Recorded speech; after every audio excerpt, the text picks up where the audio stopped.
السلام علیکم ورحمۃ اللہ وبرکاتہ۔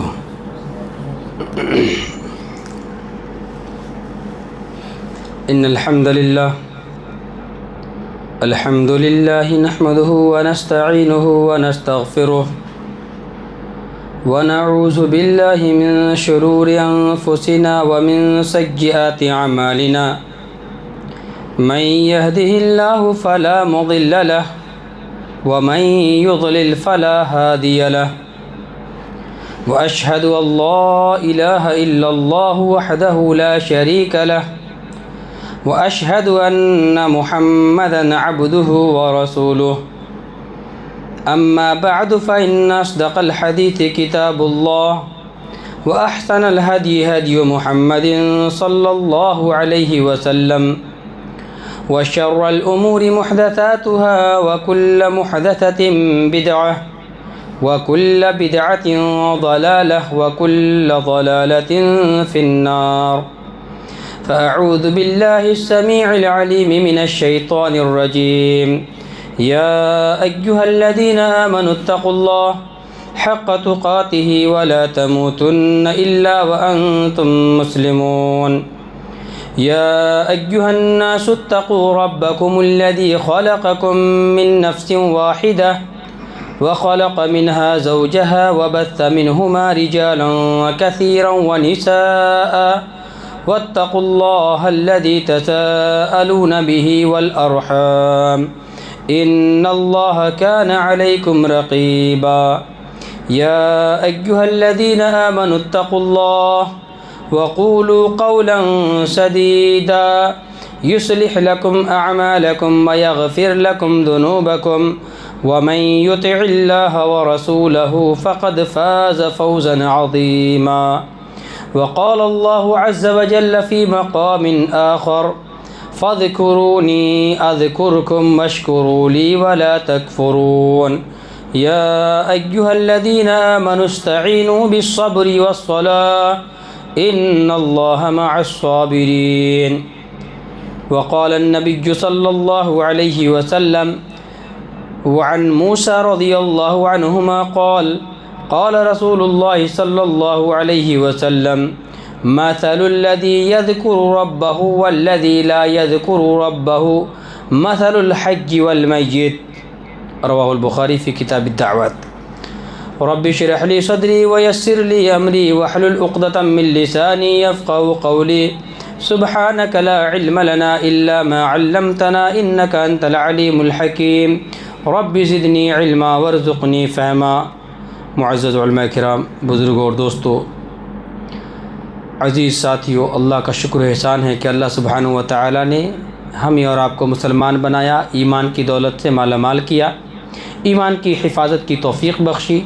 فللہ الحمد ولہ الشکر۔ درود و سلام کا نزول ہو اللہ کے تمام رسولوں پر، خصوصیت کے ساتھ ہمارے آخری رسول جناب محمد رسول اللہ صلی اللہ علیہ وسلم پر۔ اللہم صلی علی محمد وعلی آل محمد وبارک علی محمد وعلی آل محمد کما بارکت علی ابراہیم وعلی آل ابراہیم انک حمید مجید۔ محترم سامعین، باتوں میں سب سے اچھی بات اللہ تعالیٰ کی بات ہے، طریقہ میں سب سے بہترین طریقہ رسول اللہ صلی اللہ علیہ وسلم کا طریقہ ہے۔ سب سے بدترین عمل دین کے اندر نئے کام کا ایجاد کرنا ہے جس کو سنت سمجھ کے عمل کیا جائے۔ ہر نیا کام جس کو سنت سمجھتے ہوئے عمل کیا جائے بدعت ہے، ہر بدعت گمراہی ہے اور ہر گمراہی جہنم میں لے جانے والی۔ دوستو، اس مختصر سے وقت میں صرف 3 باتیں آپ کے سامنے پیش کرنے کی جسارت کر رہا ہوں اور امید کرتا ہوں کہ انشاءاللہ آپ بغور سماعت فرمائیں گے اور اس کے مطابق عمل کرنے کی کوشش کریں گے۔ اللہ ہمیں کہنے سننے سے زیادہ عمل کرنے کی توفیق عطا فرمائے، آمین۔ خطبہ مسنونہ کے بعد آپ کے سامنے سورہ بقرہ سورہ نمبر 2 آیت نمبر 152 اور 153 کی تلاوت کی گئی۔ اللہ تبارک و تعالیٰ نے ان دونوں آیتوں میں 3 باتیں پیش کی ہیں جو آپ کی فلاح کے لیے، آپ کی کامیابی اور آپ کی سکسیس کے لیے۔ سکسیس بولے تو کیا ہے؟ مطلب ہم انسان کس کو کامیاب سمجھتے ہیں اور کامیابی کس کو سمجھتے ہیں؟ قرآن کی روشنی میں کامیابی کیا ہے؟ اللہ فرماتا ہے سورہ آل عمران سورہ نمبر 3 آیت نمبر 185 کے اندر، فمن زحزح عن النار وادخل الجنہ فقد فاز وما الحیات الدنیا الا متاع الغرور۔ کل قیامت کے دن جو جہنم سے بچا لیا جائے گا، جس کا داخلہ جنت میں کر دیا جائے گا، اللہ فرماتا ہے فقد فاز، اصل میں کامیاب وہی لوگ ہیں۔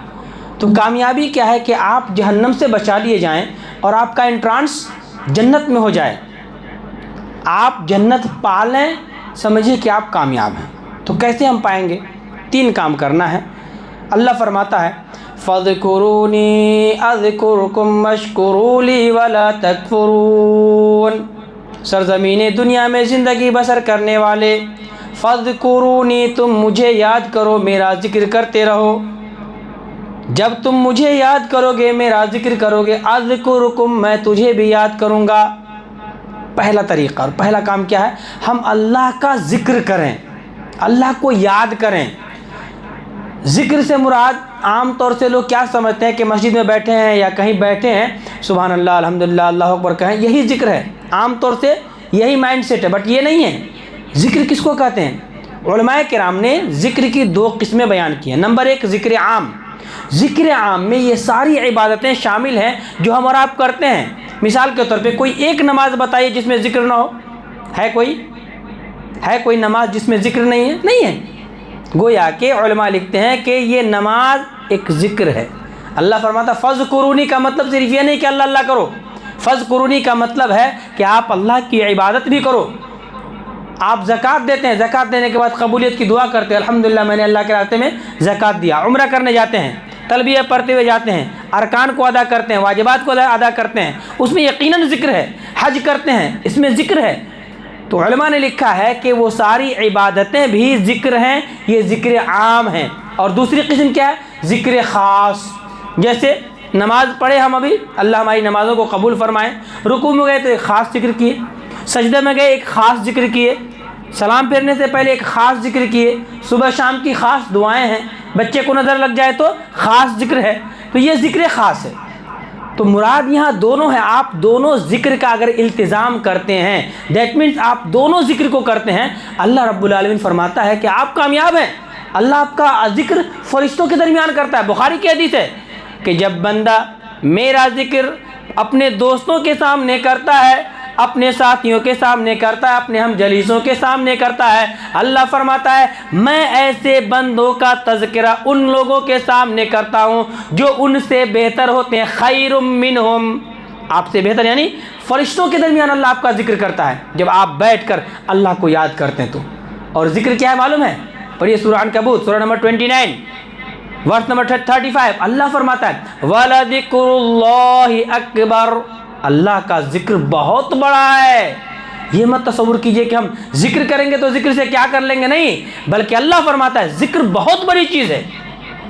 اور ابھی شیخ نے جو آپ کو سنایا وَذَكِّرْ فَإِنَّ الذِّكْرَ تَنْفَعُ الْمُؤْمِنِينَ، ذکر کرو، لوگوں کو یاد دلاؤ، کیونکہ یہ ذکر کرنا، لوگوں کو بار بار یاد دلانا ایمان والوں کو فائدہ پہنچاتا ہے۔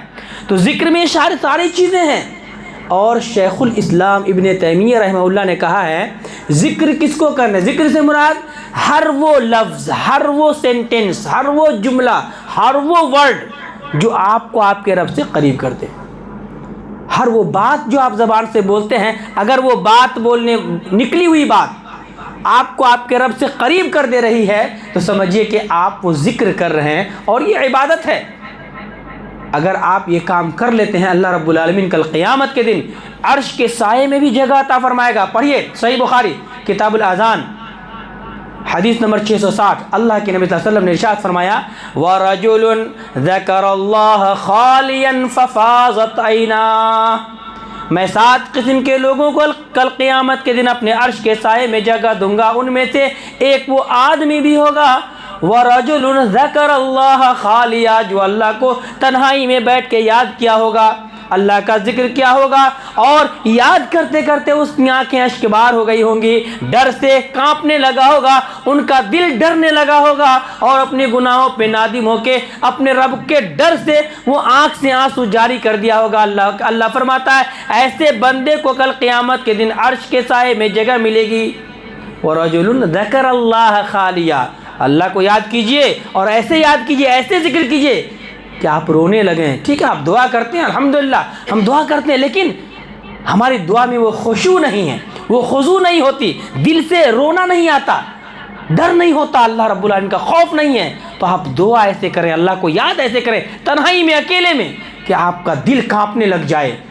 وجلت قلوبہم، جب آپ کا دل کانپنے لگ جائے گا تب اللہ رب العالمین عرش کے سائے تلے آپ کو جگہ عطا فرمائے گا اور آپ کو دنیا کے اندر قلبی اطمینان بھی ملے گا. اللہ فرماتا ہے الا بذکر اللہ تطمئن القلوب، اللہ کا ذکر کریں گے، اللہ کے ذکر میں اصل میں اطمینان قلب ہے. اور ذکر سے مراد وہ ذکر جو اخلاص کے ساتھ ہو. تو پہلا کام ہم کو یہ کرنا ہے کہ آپ ذکر کیجئے، اور ذکر میں عبادات کی ساری قسمیں بھی شامل ہیں. شیخ الاسلام ابن تیمیہ رحمہ اللہ کے قول کے مطابق ہر الفاظ جو آپ کو آپ کے رب سے قریب کر دے فہو ذکر، وہ ذکر ہے. پہلا کام یہ کرنا ہم کو ذکر کرنا ہے. ایک اور حدیث صحیح بخاری کتاب الدعوات حدیث نمبر 6407، اللہ کے نبی صلی اللہ علیہ وسلم کے جلیل القدر صحابی ہیں حضرت ابو موسیٰ رضی اللہ عنہ، وہ بیان فرماتے ہیں وعن ابی موسیٰ رضی اللہ عنہ قال قال رسول اللہ صلی اللہ علیہ وسلم مثل الذي يذكر ربه والذي لا يذكر ربه مثل الحج والمیت. سرزمین دنیا میں زندگی بسر کرنے والے انسانوں میں سے دو قسم کے لوگ ہیں.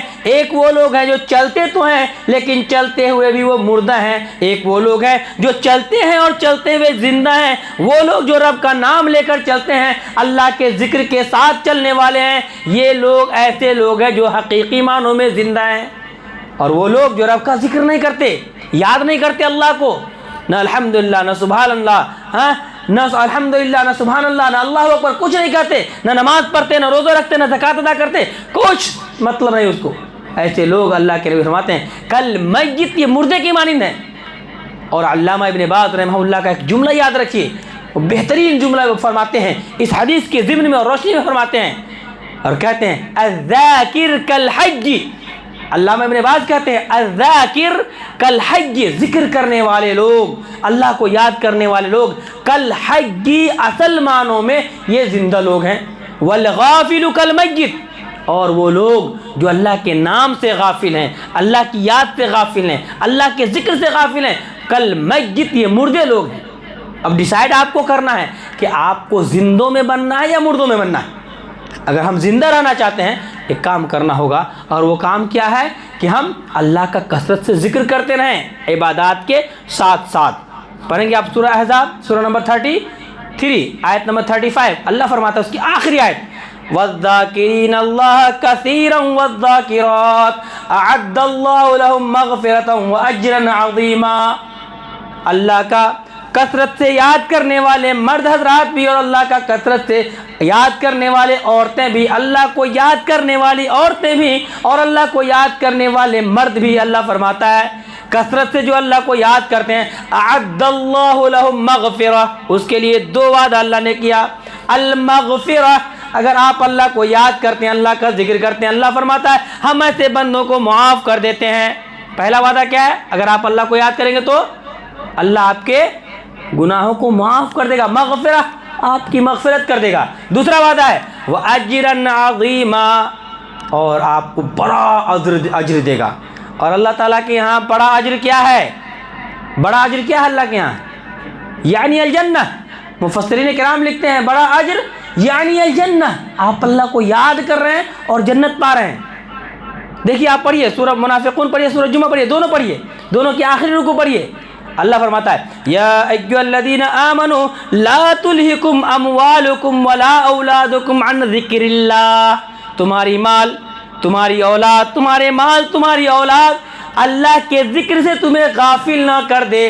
اگر تم مال کے اور اولاد کے محبت میں آ کے اللہ کی یاد سے غافل ہو گئے وَمَن يَفْعَلْ ذَلِكَ فَأُولَٰئِكَ هُمُ الْخَاسِرُونَ، نقصان اٹھائیں گے آپ ایسا کرے کہ اولاد کی چکر میں، مال کی محبت میں اللہ کو چھوڑ دیے، اللہ کے ذکر کو چھوڑ دیے. اللہ فرماتا آپ کو نقصان اٹھانا پڑے گا. اور سورہ جمعہ میں کہا اللہ رب العالمین نے فَإِذَا قُضِيَتِ الصَّلَاةُ فَانتَشِرُوا فِي الْأَرْضِ وَابْتَغُوا مِن فَضْلِ اللَّهِ وَاذْكُرُوا اللَّهَ كَثِيرًا لَعَلَّكُمْ تُفْلِحُونَ. نماز قائم کر لیجئے، نماز ادا کر لیجئے. نماز قائم کر لینے کے بعد زمین میں پھیل جائیے، اللہ کا فضل تلاش کیجئے، اللہ کی دی ہوئی روزی تلاش کیجئے جو حلال طریقے سے رب نے آپ کے لیے انتظام کیا ہوا ہے. وَاذْكُرُوا اللَّهَ كَثِيرًا، اور اللہ رب العالمین کو خوب یاد کیجئے، اللہ کا خوب ذکر کیجئے۔ کیوں؟ لعلکم تفلحون، کامیابی کے لیے۔ تو ذکر آسان نہیں ہے، اس میں ساری عبادتیں شامل ہیں۔ اگر آپ ان ساری عبادتوں کا التزام کرتے ہیں ذکر کے طور پہ، اللہ رب العالمین بدلے میں آپ کو کیا دے گا؟ یعنی الجنہ، جنت کے سوا کچھ بھی نہیں، جنت آپ کا بدلہ ہے۔ شرط یہی ہے کہ آپ اس کا اہتمام کیجئے اور ذکر کو سمجھیے۔ اللہ فرماتا ہے یا ایھا الذین آمنوا اذکروا اللہ ذکرا کثیرا، اے ایمان والو اللہ کو خوب یاد کرو۔ وسبحوہ بکرۃ واصیلا، سورہ احزاب سورہ نمبر 33 آیت نمبر 42-43 کے اندر اللہ رب العالمین کا کثرت سے ذکر کرنا یہ ایمان والوں کی دلیل ہوتی ہے۔ جو ایمان والے ہیں یہ اللہ کو خوب یاد کرتے ہیں، اور جو اللہ کو خوب یاد کرتے ہیں اللہ کی دی ہوئی نعمت یقین وہ پائیں گے۔ تو ہم اگر چاہتے ہیں کہ اللہ کی نعمت کو پائیں یعنی الجنہ، جنت کو پائیں اللہ کے وعدے کے مطابق، تو ہم کو اللہ رب العالمین کا کثرت سے ذکر کرنا ہوگا، پہلا کام۔ دوسرا کام ہے اللہ فرماتا ہے وَاشْكُرُوا لِي وَلَا تَكْفُرُونَ، میرا شکر گزار بندہ بن کے رہو، انکار کرنے والے منکر بن کے مت رہو، کفر کرنے والے نہ بن جاؤ۔ تو دوسرا کام کرنا ہے، شکریہ ادا کرنا ہے۔ اللہ رب العالمین نے کتنا صحت مند بنایا۔ بہت سارے لوگ ایسے ہیں جو چوراہوں پہ گھوم رہے، راستوں میں ہیں، گھروں میں ہیں، کمپنیوں میں بیٹھے ہوئے، اللہ کی عبادت نہیں کر رہے، ان کو توفیق نہیں ملی ہے۔ اللہ تبارک و تعالیٰ نے آپ کو جو توفیق دی ہے، اکارڈنگ ٹو میڈیکل سائنس، آپ ہم سے زیادہ اچھا جانتے ہیں، اکارڈنگ ٹو میڈیکل سائنس آپ کی جو یہ کڈنی ہے نا، وہ کڈنی، یہ کڈنی آپ کو within 24 hour 36 time blood circulate کر کے دیتی ہے، آپ کو بلڈ فلٹر کر کے دیتی ہے۔ 24 گھنٹہ میں یہ کڈنی آپ کو 36 بار 36 ٹائم بلڈ کو فلٹر کر کے دیتی ہے۔ یہی کام آپ ڈائلسس کا کام کیجئے، کروائیے جا کے، اگر کڈنی فیل ہو جائے تو کتنی پریشانی ہوتی ہے۔ اللہ وہی کام آپ کو فری میں 24 گھنٹہ میں 36 ٹائم کر کے دے رہا ہے۔ آپ نوٹوں کا حساب لگائیے کتنا مہنگا پڑتا ہے، اللہ فری میں دے رہا ہے۔ کبھی توفیق ہوئی ہے کہ اللہ تو نے میرے کڈنی کو سلامت رکھا، یا اللہ اگر تو چاہتا تو فیل کر دیتا، میں ہاسپٹلوں میں رہتا۔ اے اللہ تیرا لاکھ لاکھ شکر ہے۔ تو آپ کے پاس جو بھی نعمت ہے ان نعمتوں پر اللہ کا شکریہ ادا کیجئے۔ ہم سے زیادہ آپ جانتے ہیں اوپن ہارٹ سرجری کرتے ہیں لوگ، 4 گھنٹہ 5 گھنٹہ 3 لاکھ 4 لاکھ بل بناتے ہیں۔ 5 گھنٹہ حفاظت کرنے کا بل 5 لاکھ روپیہ۔ اللہ رب العالمین بچپن سے لے کے 40 سال 50 سال تک آپ کے ہارٹ کی حفاظت کیا، کتنا بل دیا اللہ تعالیٰ؟ نہیں دیا۔ بدلے میں کیا چاہیے اس کو؟ شکر چاہیے، شکر۔ آپ شکریہ ادا کیجئے اللہ رب العالمین کا۔ وَاشْكُرُوا لِي، میرا شکریہ ادا کرو۔ کیوں؟ اس میں اللہ کا فائدہ نہیں ہے، آپ کا فائدہ ہے۔ اللہ فرماتا ہے لَئِن شَكَرْتُمْ لَأَزِيدَنَّكُمْ وَلَئِن كَفَرْتُمْ إِنَّ عَذَابِي لَشَدِيدٌ، اگر تم میری نعمتوں کا شکر گزار بنو گے، میری نعمتوں پر شکریہ ادا کرو گے، اللہ فرماتا ہے لَأَزِيدَنَّكُمْ، اور تم کو بڑھائیں گے اور تم کو عطا کریں گے۔ آپ کا ہارٹ سلامت ہے، آپ اللہ کا خوب شکریہ ادا کیجئے، انشاءاللہ اللہ کی ذات پر اگر آپ کو یقین کامل ہو کبھی ہارٹ اٹیک نہیں ہوگا آپ کو۔ اللہ کا فرمان ہے اگر تم شکریہ ادا کرو گے ہم اور دیں گے وہ نعمت۔ تو آپ اگر صحیح سالم ہیں، اس سلامتی پر اللہ کا شکریہ ادا کرتے ہیں، اللہ کی قسم آپ کبھی بیمار نہیں پڑیں گے، کبھی آپ کو ہارٹ اٹیک نہیں آئے گا۔ لیکن شرط ہے ایمان ویسا مضبوط ہونا۔ موسیٰ علیہ السلام کے طرح کے سامنے دریا ہے تو کیا ہوا، ہاتھ میں لاٹھی ہے تو کیا ہوا، مارے اور راستہ اللہ دے گا۔ رب نے کہا مارو تو مارے، اور راستہ دیا کہ نہیں دیا؟ ہے تھے ابوبکر صدیق رضی اللہ تعالیٰ عنہ نبی کے ساتھ غار ثور میں، کفار سامنے آ کے کھڑے ہیں، وہ کہتے ہیں اللہ کے نبی صلی اللہ علیہ وسلم اگر یہ دیکھ لیں گے نیچے لابصرنا، ہم دکھے جائیں گے، پکڑے جائیں گے۔ تو اللہ کے نبی صلی اللہ علیہ وسلم دلاسا دلاتے لا تحزن ان اللہ معنا، کہے کو خوف کرتا، اللہ ہمارے ساتھ ہے، ان اللہ معنا، ایسا یقین ہو اور یقین کامل ہو اور اللہ کا شکریہ ادا کرے تو انشاءاللہ کبھی ہارٹ اٹیک سے ہم نہیں مریں گے، کڈنیاں ہماری خراب نہیں ہوگی۔ شرط یہ ہے کہ ہم اللہ کا شکر گزار بندہ بنیں، شکریہ ادا کرتے رہیں۔ ہم لوگ ناشکرے بہت ہیں، اس میں کوئی شک نہیں۔ تھوڑا کماتے ہیں تو بھی اللہ کا شکریہ ادا کریں، کم اولاد ہے تو بھی شکریہ ادا کریں، زیادہ اولاد ہے تو بھی شکریہ ادا کریں، اگر کوئی بانجھ ہے اولاد ہی نہیں ہے تو بھی اللہ کا شکریہ ادا کریں۔ کم سے کم آپ زندہ تو ہیں، اس لائق تو ہیں کہ آپ توبہ کر سکیں، اس لائق تو ہیں کہ آپ جنت حاصل کر سکیں۔ اللہ رب العالمین اپاہج بنا دیتا تو کیا کرتے، ہے کہ نہیں؟ اللہ قرآن میں فرماتا ہے فی انفسکم افلا تبصرون، آپ اگر اپنے جسم کے اندر دیکھیں گے تو آپ کو کروڑوں ایسی چیزیں ملیں گی جو آپ اللہ رب العالمین کی نعمت پر شکریہ ادا کرتے کرتے نہیں تھکیں گے، اور صرف غور کریں گے تب۔ اپنے آپ میں غور کرنا چاہیے کہ آپ کتنے سلامت ہیں۔ ایک انگلی اگر اتنی سی کٹ جائے چھوٹی سی، اتنی انگلی اگر کٹ جائے پوری دنیا مل کے اگر چاہے اوریجنل ایسا بنا سکتے ہیں؟ اوریجنل پوری دنیا صرف اتنی انگلی کٹ جائے تو بنا سکتا ہے؟ نہیں بنا سکتا۔ یہ اللہ کی دی ہوئی اوریجنل چیز ہے۔ آپ کو دانت کو دیکھیے نا، اللہ رب العالمین دو بار دیتا ہے فری میں، اور جب دونوں بار خراب کر لیتے ہیں آپ، تیسری مرتبہ کیا کرنا پڑتا ہے؟ پلاسٹک کا لگوانا پڑتا ہے، کیمیکل کا ڈالنا پڑتا ہے۔ پوری دنیا چاہ کے بھی اوریجنل نہیں لگا سکتی، کیونکہ اللہ رب العالمین کی قدرت ہے، اللہ کے بس میں ہے۔ تو ہم کو کیا چاہیے؟ اللہ کا شکر گزار بندہ بنے۔ اور یہ انبیاء کی صفت ہے شکریہ ادا کرنا، نبیوں کی صفت ہے کہ اللہ کے شکر گزار بندہ ہوا کرتے تھے وہ لوگ۔ جیسے حضرت یونس علیہ السلام، حضرت ایوب علیہ السلام بیمار ہونے کے باوجود اللہ کا شکریہ ادا کرتے ہیں۔ یونس علیہ السلام مچھلی کے پیٹ میں جانے کے باوجود اللہ کا شکریہ ادا کرتے ہیں۔ حضرت نوح علیہ السلام 950 سال تک پریشان ہوئے، قوم نے ان کو ستایا، لیکن اللہ رب العالمین نے ان کے بارے میں کیا کہا ہے؟ کتنی پیاری بات، انہو کان عبدا شکورا۔ یہ نوح علیہ السلام 950 سال تک اللہ کی دعوت دیے، اللہ کی طرف لوگوں کو بلائے، توحید کی دعوت دیے، لوگ انکار کرتی رہی، قوم اس کو نہ مانتی رہی، نہ فرمانی پہ اتر گئی، لیکن یہ بندہ کبھی بھی ناشکری کے کلمات اپنی زبان پہ نہیں لائے۔ انہو کان عبدا شکورا، حقیقی معنوں میں میرا شکر گزار بندہ یہ نوح علیہ السلام ہے۔ انہو کان عبدا شکورا۔ حضرت ابراہیم علیہ السلام کے بارے میں اللہ رب العالمین نے گواہی دی اور کہا شاکرا لانعمہ، ابراہیم علیہ السلام یہ وہ بندہ جو میرا خلیل ہی نہیں ہے بلکہ میری نعمتوں پر شکریہ ادا کرنے والا بندہ ہے۔ اللہ کے نبی صلی اللہ علیہ وسلم کے بارے میں کہا گیا، جب اللہ کے نبی نے سے پوچھا گیا آپ کے سارے گناہ معاف ہیں، کیوں عبادت کرتے اتنی؟ اللہ کے نبی نے کیا کہا؟ افلا اکون عبدا شکورا، کیا میں اللہ کا شکر گزار بندہ نہ بنوں؟ جس رب نے میری ساری خطائیں معاف کر دی ہیں، میری غلطیاں معاف کر دی ہیں، تو کیا میں اللہ کا شکر گزار بندہ نہ بنوں؟ نبی صلی اللہ علیہ وسلم نے کہا۔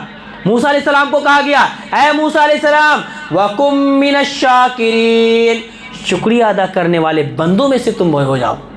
شکریہ یہ کتنی بڑی چیز ہے، آپ اگر شکریہ ادا کریں گے اللہ رب العالمین اس کا فائدہ کیا دے گا معلوم ہے؟ کامیاب کیسے ہوں گے معلوم ہے؟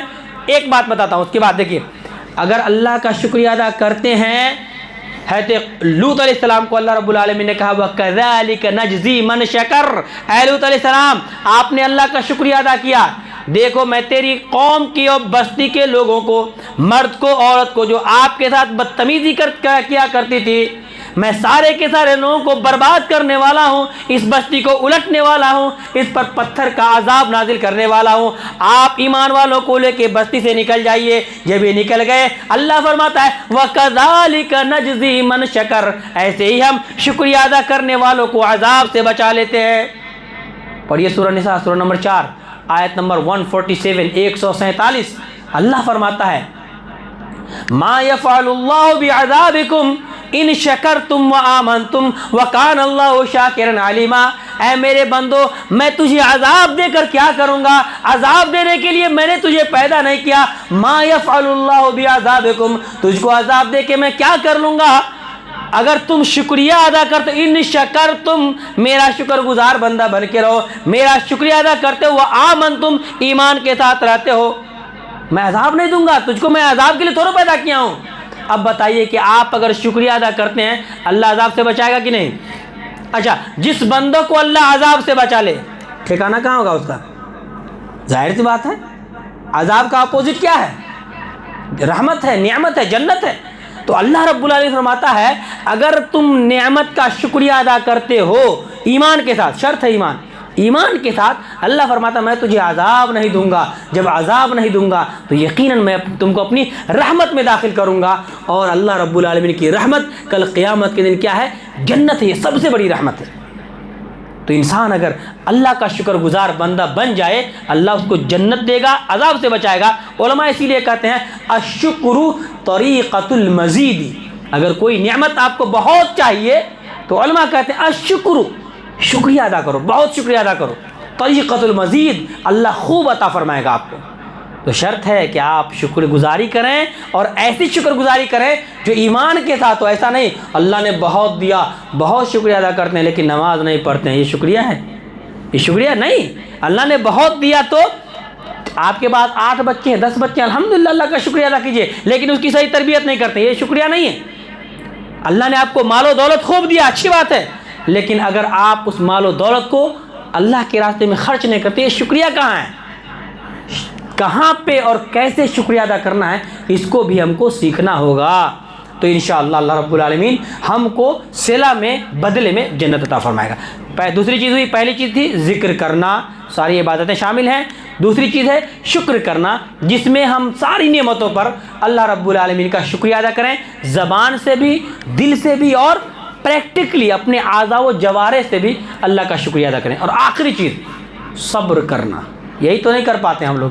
مسلمان اکثر بے صبرے ہوتے ہیں، جذباتی ہوتے ہیں، اور خاص طور سے ہمارے نوجوان طبقہ اگر کچھ دیکھ لیے تو فوراً جذباتی ہوتے ہیں۔ نہیں، اللہ نے ہمیں کبھی بھی جذباتی ہونے کا حکم نہیں دیا، صبر کرنا چاہیے۔ تو تیسرا کام کیا کرنا ہے؟ صبر کرنا ہے ہماری کامیابی کے لیے۔ صبر کریں، صبر کرنے کا صلہ کیا ملے گا؟ اس کا صلہ بھی جنت ہے۔ اچھا پہلے یہ دیکھ لیتے ہیں کہ صبر کس کو کہتے ہیں۔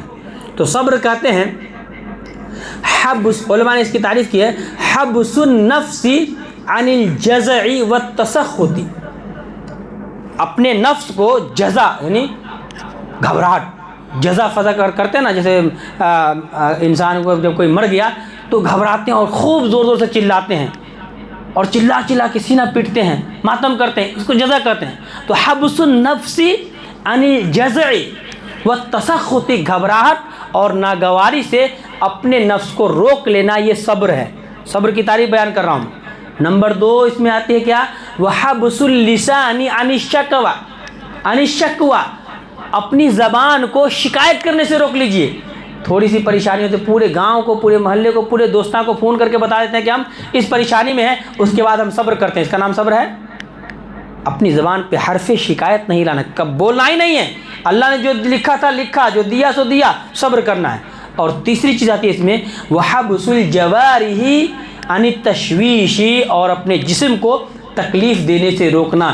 صبر میں یہ 3 چیزیں آتی ہیں۔ اب آپ لوگ صبر کیا سمجھتے ہیں معلوم نہیں ہے، لیکن صبر اصل ان 3 چیزوں کا نام ہے۔ نمبر 1 اپنے نفس کو گھبراہٹ سے اور ناگواری سے روک لینا، زبان پہ حرف شکایت نہ لانا، اور اپنے جسم کو تکلیف سے بچا لینا، اس کا نام صبر ہے۔ صبر کریں گے تو کیا ہوگا؟ اللہ فرماتا ہے سورہ بقرہ سورہ نمبر 2 آیت نمبر 153 کے اندر، 153 کے اندر، وَاشْكُرُوا لِي وَلَا تَكْفُرُونَ يَا أَيُّهَا الَّذِينَ آمَنُوا اسْتَعِينُوا بِالصَّبْرِ وَالصَّلَاةِ إِنَّ اللَّهَ مَعَ الصَّابِرِينَ۔ پہلی چیز اللہ نے کہا، اگر آپ صبر کریں گے اللہ رب العالمین کی معیت حاصل ہوگی، اللہ آپ کا ساتھ دے گا، اللہ آپ کے ساتھ رہے گا۔ ویسے ہی جیسے مثال میں نے بیان کیا، موسیٰ علیہ السلام نے جب وہاں پہ قوم کے تعاقب یا قوم اس کا پیچھا کر رہی تھی، دریا کے سامنے پریشان ہو گئے، تو انہوں نے یہی لفظ کہا تھا کہ میرا رب ہمارے ساتھ ہے، ان ربی معی، کہا کہ رب میرے ساتھ ہے۔ اور نبی صلی اللہ علیہ وسلم نے کیا کہا تھا ابوبکر صدیق سے؟ لا تحزن ان اللہ معنا۔ تو جب رب ساتھ ہو جائے تو دنیا کی کوئی طاقت کچھ نہیں بگاڑ سکتی ہے۔ تو صبر کرنے والوں کا ساتھ اللہ رب العالمین دیتا ہے۔ تو پہلی چیز تو یہ ہے کہ آپ صبر کریں گے اللہ رب العالمین آپ کے ساتھ ہوں گے۔ اور کیا کہا، کیسے صبر کریں؟ اللہ نے فرمایا فَاصْبِرْ كَمَا صَبَرَ أُولُو الْعَزْمِ مِنَ الرُّسُلِ وَلَا تَسْتَعْجِلْ لَهُمْ، سورہ احقاف سورہ نمبر 46 آیت نمبر 35 میں اللہ فرماتا ہے کہ اللہ کے نبی صلی اللہ علیہ وسلم آپ صبر کیجئے۔ ایسا نہیں کہ ابھی کافی لوگ ہیں اس کے لیے فوراً بد دعا کر دیجئے، آپسی کوئی معاملہ ہوا فوراً بد دعا کر دیجئے، عذاب کے لیے آپ ہاتھ اٹھا دیجئے، نہیں، وَلَا تَسْتَعْجِلْ لَهُمْ، فوراً آپ بد دعا مت کیجئے یا فوراً عذاب کے لیے اللہ سے دعا نہیں کیجئے، بلکہ صبر کیجئے جیسے اولو العزم رسولوں نے صبر کیا تھا۔ تو صبر کرنا انبیاء کا شیوا رہا ہے۔ صبر کرنے کے فائدے کیا ہوں گے؟ اللہ فرماتا ہے انما یوفی الصابرون اجرهم بغیر حساب، میرے ایمان والے بندے اگر میری دی ہوئی، میری نازل کی ہوئی مصیبت پر صبر کرتے ہیں، صبر کرنے کے بعد میں اس کو کیا دیتا ہوں؟ انما یوفی الصابرون اجرهم بغیر حساب، میں اس کو بغیر حساب اجر عطا فرماتا ہوں، اتنا زیادہ دیتا ہوں جس کا وہ تصور نہیں کر سکتے، بغیر حساب۔ سورہ زمر سورہ نمبر 39 آیت نمبر 10 میں فرمایا۔ تو بغیر حساب کون سی اجر ہے؟ کون سا اجر ملے گا آپ کو؟ یعنی الجنہ، جنتی بغیر حساب ہے۔ اور فرماتا ہے اللہ رب العالمین سورہ دہر کے اندر وَجَزَاهُمْ بِمَا صَبَرُوا جَنَّةً وَحَرِيرًا، جو لوگ صبر کرنے والے ہیں اللہ فرماتا ہے صبر کرنے والوں کا بدلہ ہم جنت دیتے ہیں اور ریشمی لباس دیں گے، جنت بھی عطا فرمائیں گے اور جنت میں ریشمی لباس اس کو پہنائیں گے۔ یہ صبر کا بدلہ ہوگا۔ انسان دنیا میں مصیبت آتی ہے، پریشانی آتی ہے، صبر کرے اس پر۔ اللہ رب العالمین نے لکھ رکھا تھا آپ کی قسمت میں، آپ صبر کیجئے، زبان سے شکایت نہیں لائیے، انشاءاللہ اللہ رب العالمین آپ کو اس کا بہترین بدلہ عطا فرمائے گا۔ کیسے کریں گے اور اس میں کیا انعامات آپ کو ملنے والے ہیں؟ اللہ آگے فرماتا ہے، پڑھیے سورہ بقرہ سورہ نمبر 2 آیت نمبر 156 156 اور 157 کے اندر، وَبَشِّرِ الصَّابِرِينَ، جو لوگ صبر کرنے والے ہیں، اے اللہ کے نبی صلی اللہ علیہ وسلم تمام صبر کرنے والوں کو آپ خوشخبری دے دیجئے، بشارت دے دیجئے۔ کس چیز کی بشارت؟ 5 چیزیں ہیں، 5 چیزوں کی بشارت ہے۔ کیا ہے؟ اولئک علیہم صلوات من ربہم، پہلی بشارت جس میں 3 چیزیں ہیں وہ یہ ہے کہ صبر کرنے والوں کو اللہ رب العالمین کی جانب سے صلوات کا نزول ہوگا۔ صلوات کس کو بولتے ہیں؟ صلاتن کی جمع صلوات۔ صلاتن کے اندر میں 3 چیزیں ہیں، اللہ صبر کرنے والوں کو دے گا کیا؟ 3 چیزیں ہیں۔ پہلی کیا ہے؟ صلاتن، یعنی صلاتن میں ہے مغفرت الذنوب، اللہ صبر کرنے والوں کے گناہوں کو معاف کر دے گا۔ نمبر 2 صلاتن میں کیا ہے؟ توفیق الطاعہ، آپ کو اللہ کی اطاعت کی توفیق ملے گی، یہ صبر کریں گے تب ہوگا۔ اور نمبر 3 کیا ہے؟ عصمان المعاصی، آپ کو اللہ گناہوں سے بچنے کی توفیق دے گا۔ یعنی صبر انسان کرتا ہے تو 3 چیزیں، پہلے سب سے پہلے نمبر 1 توفیق الطاعہ، اللہ تعالیٰ آپ کو اطاعت کی توفیق دے گا، عصمان المعاصی گناہوں سے بچائے گا، مغفرت الذنوب آپ کے گناہوں کو اللہ تعالیٰ معاف فرما دے گا، یہ صبر کا نتیجہ ہوگا۔ اور دوسرا کیا ہے؟ یہ 3 چیزیں ہوئی۔ چوتھی چیز اولئک علیہم صلوات من ربہم ورحمہ، دنیا کے اندر ہی اللہ تبارک و تعالیٰ آپ پر رحمتوں کا نزول فرمائے گا۔ 4 چیز ہوئی۔ اور 5ویں چیز ہے وَأُولَئِكَ هُمُ الْمُهْتَدُونَ، اور ہدایت آپ کے نصیب میں ہوگی۔ ذرا تصور کیجئے، ابو طالب کو زندگی بھر نبی صلی اللہ علیہ وسلم کے ساتھ رہے، کبھی نبی صلی اللہ علیہ وسلم کا برا نہیں چاہے، بلکہ آپ کا دفاع کیے، کفاروں سے لڑائی لڑی، کہا کہ نہیں میرے بھتیجے کو اگر کچھ ہوا تو خیر نہیں ہے، سامنے کھڑے ہوئے۔ ان ساری نیکیوں کے باوجود ہدایت ان کی قسمت اور ان کے نصیب میں نہیں تھی تو ہدایت یافتہ نہیں ہوئے، لہذا صلہ کیا ملے گا اس کو؟ جنت میں جائیں گے؟ نہیں جائیں گے، جائیں گے جہنمی میں، اگرچہ اس کو ہلکا عذاب دیا جائے گا۔ تو یہ کتنی بڑی خوش قسمتی کی بات ہے اور کتنے خوش نصیب ہیں ہم لوگ کہ الحمدللہ ہم اگر صبر کر لیتے ہیں ایمان و استقامت کے ساتھ، اللہ رب العالمین ہدایت ہمارے نصیب میں لا کے ڈال دیتا ہے کہ تم ہدایت یافتہ ہو۔ یہ صبر کا بڑا معجزہ اور بڑا انعام ہے۔ کیسے کریں گے صبر؟ صبر کیسے کریں گے؟ 4 طریقے سے، سمپل سی بات ہے، 4 طریقے سے ہم صبر کر سکتے ہیں۔ وہ کیسے؟ علامہ ابن قدامہ نے اپنی کتاب مختصر منہاج القاصدین میں لکھا ہے کہ 4 طریقے سے، آسانی طریقے سے صبر کیجئے۔ نمبر 1، جب بھی مصیبت آئے تو فوراً آپ انا للہ و انا الیہ راجعون پڑھ لیجئے، یہ اللہ نے قرآن میں فرمایا۔ ایمان والوں کی صفت بھی ہے، اذا اصابتهم مصیبہ قالوا انا للہ و انا الیہ راجعون، ایمان والوں کو جب مصیبت پہنچتی ہے وہ فوراً یہ کہتے ہیں ہم اللہ کے لیے ہیں اور اللہ کی جانب لوٹائے جائیں گے۔ انا للہ و انا الیہ راجعون، چھوٹی مصیبت ہو بڑی مصیبت ہو آپ اس کو پڑھیے، پڑھنے کے عادی بنیے۔ ایسا نہیں کہ بس خالی مرنے کا انتظار کرتے، کوئی مر گئے تو انا للہ پڑھے، نہیں تو چھوڑ دیے۔ مصیبت چھوٹی ہو بڑی ہو اس پہ پڑھنا چاہیے۔ نمبر 2، جب مصیبت آتی ہے آپ کو تو جیسے مصیبت آتی ہے فوراً آپ کو صبر کرنا ہے، بعد میں نہیں، فوراً کر لینا ہے۔ ابھی پریشانی آئی، ابھی کچھ دیکھیں آپ نیٹ کے اوپر یا سوشل میڈیا کے اوپر کچھ بھی دیکھیں جو آپ کے اندر سے آپ کے ایمان کو جھنجھوڑ دیا، غصہ آیا، زبان سے آپ اناپ شناپ بکنے لگے، کوئی سن نہیں رہا ہے، آپ گالی دے رہے ہیں، صبر نہیں ہے، صبر کرنا آپ کو صبر کرنا ہے۔ جیسے کوئی پریشانی آتی ہے تو صبر فوراً کر لینا ہے۔ صحیح بخاری کتاب الجنائز حدیث نمبر 1283 اللہ کے نبی صلی اللہ علیہ وسلم بیان کرتے ہیں کہ آپ گزر رہے تھے، ایک جگہ سے گزر رہے تھے، قبرستان کے پاس دیکھا ایک خاتون قبر کے پاس بیٹھ کر زارو قطار رو رہی ہیں۔ اللہ کے نبی صلی اللہ علیہ وسلم سمجھ گئے کہ کچھ نہ کچھ تکلیف اور پریشانی میں ہے، خود یہ خاتون رو رہی ہیں۔ اللہ کے نبی ذرا قریب ہوئے، قریب جا کر اس عورت سے، اس خاتون سے کہا اتق اللہ وصبری، اے اللہ کی بندی اللہ کا تقوی اختیار کرو، وصبری اور صبر کرو۔ دیکھیے مصیبت میں ہے، نبی تلقین کر رہے ہیں کس بات کی؟ وصبری، صبر کرو، اتق اللہ، اللہ کا تقوی اختیار کر لو، وصبری اور صبر کرو۔ وہ عورت پہچانی نہیں اللہ کے نبی صلی اللہ علیہ وسلم کو، عورت جواب دیتی ہیں الیک عنی، مجھ سے دور چلے جائیے، آپ کو کیا معلوم کہ میرے سینے کے اوپر کون سی تکلیف ہے، میں کس مصیبت میں گھری ہوں، اور مصیبتوں کے کون سے پہاڑ ہمارے اوپر آئے ہوئے ہیں، پڑے ہوئے ہیں، آپ کو پتہ نہیں، الیک عنی، آپ چلے جائیے۔ صحیح بخاری کی حدیث۔ اللہ کے نبی صلی اللہ علیہ وسلم سید الانبیاء، اتنی بڑی شخصیت، اور ایک عام عورت جو نبی کو پہچانتی بھی نہیں ہے، جب نبی کو یہ کہتی ہے کہ آپ چلے جائیے، قربان جائیے اس نبی پر اور ان کے اخلاق پر، کہ فوراً اللہ کے نبی صلی اللہ علیہ وسلم وہاں سے آگے نکل گئے۔ یہ نہیں کہا کہ میری بات کیوں نہیں مانے، نہیں، آگے نکل گئے۔ یہ تھا اللہ کے نبی صلی اللہ علیہ وسلم کا اخلاق، اتنے بڑے ہونے کے باوجود آگے چلے گئے۔ صحابہ کرام نے دیکھا کہ اس عورت نے کچھ جواب دیا ہے، جا کے بتلایا پتہ ہے کہ یہ کون تھے؟ کہا کہ نہیں، کہا کہ وہ تو ہمارے نبی تھے جو تم کو صبر کی تلقین کرنے آئے تھے۔ اب یہ عورت بھاگی بھاگی اللہ کے نبی کے پاس آتی ہیں اور کہتی ہیں اللہ کے نبی صلی اللہ علیہ وسلم میں معذرت چاہتی ہوں، یا رسول اللہ میں نے آپ کو پہچانا نہیں، اے اللہ کے نبی مجھے معاف کر دیجئے۔ اللہ کے نبی صلی اللہ علیہ وسلم، صحیح بخاری کی حدیث، اللہ کے نبی فرماتے ہیں انما الصبر عند الصدمۃ الاولی، اے خاتون صبر اس کا نام نہیں ہے کہ تو پہلے خوب زار و قطار رو لے، خوب اپنی آنسو بہا لے اور تب جا کے صبر کرے، نہیں، انما الصبر عند الصدمۃ الاولی، بے شک کہ صبر مصیبت کے پہلی ہی گھڑی سے ہے، جہاں سے مصیبت شروع ہوتی ہے، صبر کا دامن اگر تم وہیں سے پکڑ لو تو یہ صبر ہے، نہیں تو صبر نہیں ہے۔ تو اللہ کے نبی صلی اللہ علیہ وسلم نے یہ آپ کو تعلیم دی ہے کہ صبر کیسے کرنا۔ صبر کرنے کی دوسرا طریقہ اس کا کیا ہے؟ جیسے مصیبت آئے فوراً صبر کرنا۔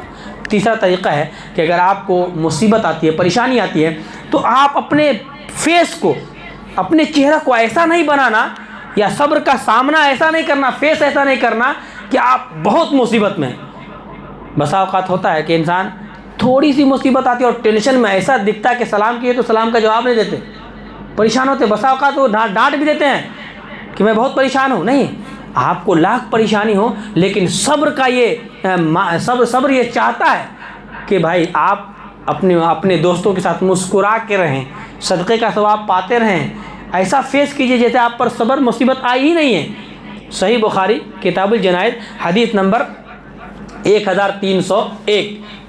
ام سلیم کا نام سنا ہوگا آپ نے، ام سلیم ابو طلحہ کی کون تھی؟ یہ ام سلیم ابو طلحہ کی کون تھی؟ بیوی تھی، اور حضرت انس بن مالک رضی اللہ عنہ کی والدہ تھی۔ انس کے پہلے والد مالک تھے، وہ تو اسلام قبول نہیں کیے، بعد میں ان کی ماں ام سلیم نے ابو طلحہ سے شادی کی۔ تاریخ کی پہلی شادی ہے جو اسلام قبول کرنے کو ہی مہر قرار دیا گیا، کہا کہ تم اسلام قبول کر رہے ہو، ٹھیک ہے، یہی مطلب ہمارے درمیان مہر ہے، میں تم سے مہر نہیں لوں گی، شرط یہی ہے کہ اسلام قبول کرو تب میں تم سے شادی کرنے کے لیے تیار ہوں۔ تو یہ شادی کر لیے تھے۔ ان کا ایک بیٹا تھا، 3-4 سال کا بیٹا تھا۔ اللہ کے نبی صلی اللہ علیہ وسلم بڑی محبت کرتے تھے اور ان سے خوب مذاق بھی کیا کرتے تھے۔ اچانک وہ بچہ بیمار ہو گیا۔ دیکھیے صبر کس کو کہتے ہیں، اور صبر میں ایک عورت ہو کر صبر کا وہ نمونہ پیش کیا ہے کہ آج مرد لوگ نہیں پیش کر سکتے، اتنا بہترین نمونہ۔ ام سلیم رضی اللہ عنہ، خوبصورت نیک صحابی اور نیک سیرت والی، وہ کہتی ہیں کہ جب میرا بیٹا بیمار ہو گیا، ابو طلحہ گاؤں سے کہیں باہر جا رہے تھے، جاتے وقت انہوں نے تلقین کیا کہ بیٹا کا خیال رکھنا، بیمار ہیں۔ کہا کہ ٹھیک ہے، لیکن ان کے آنے سے پہلے ہی دن میں ہی بیٹا مر گیا، انتقال ہو گیا۔ اب ام سلیم کیا کرتی ہیں کہ بیٹا گھر میں بیمار تھا، شوہر گھر سے باہر کسی کام کے لیے گئے، شام میں آنے سے پہلے بیٹا کا انتقال گھر میں ہو گیا۔ اب اگر یہ چیختی چلاتی سارا محلہ جان جاتا، یہ صبر والی مومنہ عورت کیا کرتی ہیں، اپنے بیٹے کی لاش کو دفنا دیتی ہیں، کپڑے میں لپٹا دیتی ہیں، گھر کے کسی کونے میں ڈال دیتی ہیں، گھر والوں کو تلقین کر دیتی ہیں کہ خبردار جب میرے شوہر گھر میں آئیں گے تو کوئی مت بتانا کہ میرا بیٹا زندہ نہیں مر گیا ہے، بلکہ میں اس کے موت کی خبر میں اپنے شوہر کو دوں گی۔ انتظار کرنے لگتی ہیں اپنے شوہر کے آنے کا، گھر میں کھانا تیار کرتی ہیں، اپنے شوہر کی کھانے کا انتظام اپنے گھر میں کرتی ہیں۔ شوہر ابو طلحہ گھر میں تشریف لاتے ہیں، پوچھتے ہیں کہ بیٹا کیسا ہے، جواب دیتی ہیں کہ بیٹا اچھا ہے اور مجھے امید ہے کہ پہلے سے زیادہ اچھا ہوگا۔ اس شوہر جواب دیتی ہیں۔ اچھا بیوی کیا معنی لے رہی ہے کہ اب تک تو زندہ تھا، دنیا کی زندگی میں تھا، تو بھائی دنیا کی زندگی کبھی بھی آخرت کی زندگی سے تو بیکار ہی ہوگی نا. اور یہ بچہ ہے، جنتی بچہ ہے، تو ظاہر سی بات ہے کہ یہ پہلے سے اچھا ہے. تو بیوی یہ مانا لے رہی ہے کہ بیٹا اپنا جنت میں ہے، اور شوہر یہ سمجھ رہے ہیں کہ میرا بیٹا ٹھیک ہو گیا ہے. تو کہتی ہے کہ مجھے امید ہے کہ اپنا بیٹا پہلے سے زیادہ اچھا ہے. شوہر مطمئن ہو جاتے ہیں کہ چلو الحمدللہ بیٹا ٹھیک ہو گیا. وہ بیوی کے ساتھ بیٹھتے ہیں، کھانا کھاتے ہیں، ایک دسترخوان پہ میاں بیوی کھانا کھاتے ہیں. اب یہ بیوی صبر کا کتنا مادہ دیکھیے، بیٹے کی موت، لاش گھر میں موجود ہے، آنسو کا ایک قطرہ نہیں بہاتی ہیں، اور صبر کتنا کرتی ہیں. اس دل کو مانیے کہ دل کیسا رکھی ہوں گی، وہ کتنا بڑا پتھر دل پہ رکھی ہوگی کہ بیٹے کی لاش گھر میں ہے، اور اپنی زبان اور اپنی آنکھ، اپنے چہرے پر ایکسپریشن ذرا بھی تکلیف کی نہیں ہے. بیوی شوہر کے لیے سجتی ہیں، سنورتی ہیں، تیار ہوتی ہیں اپنے شوہر کے لیے. تیار ہونے کے بعد جب رات گزرتی ہے اپنے شوہر کے ساتھ سوتی ہیں. ساتھ سوتی نہیں بلکہ میاں بیوی کے جو حقوق ہیں، میاں بیوی کے حقوق کو ادا بھی کر لیتی ہیں.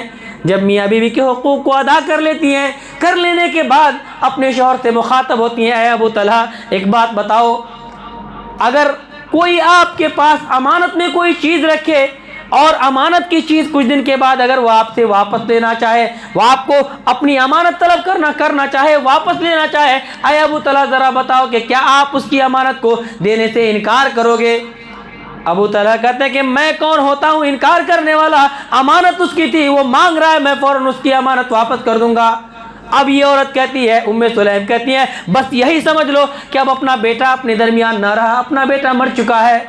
اب یہ پول کھولتی ہیں، اب بیان کرتی ہیں بیٹا زندہ نہیں ہے، اپنا بیٹا مر چکا ہے. اب کتنا صبر کی ہوں گی یہ، دن سے لے کے اور رات تک، کھانا بنانے تک، تیاری ہونے تک اور خود کی تیاری کرنے تک کتنا زیادہ یہ صبر کری ہوں گی، اور اپنے چہرے پر ذرا بھی اس کا احساس نہیں ہونے دیا کہ ہمارا بیٹا زندہ نہیں ہے. اور تب جا کر بتلاتی ہیں، بخاری کی دوسری روایت میں ہے کہ جیسے ابو طلحہ یہ سنتے ہیں غصہ ہو جاتے ہیں اور کہتے ہیں کہ تم پہلے کیوں نہیں بتلائی، میں نے کھانا تیرے ساتھ کھایا، میں تیرے ساتھ رات گزارا ہوں، میاں بیوی کے حقوق کو ادا کیا ہوں، پہلے کیوں نہیں بتلائی تو یہ بات.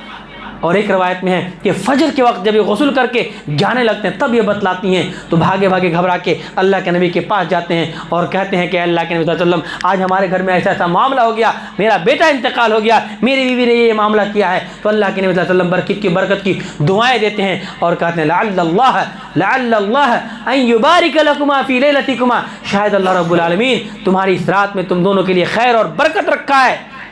اللہ کے نبی صلی اللہ علیہ وسلم کی اس دعا اور ان کی بیوی ہے ام سلیم کے صبر کا نتیجہ ہوتا ہے کہ آپ کے گھر میں، ابو سفیان راوی بیان کرتے ہیں کہ 9 بچے پیدا ہوتے ہیں، اور 9 کے 9 بچے حافظ قرآن اور مفسر قرآن ہوتے ہیں.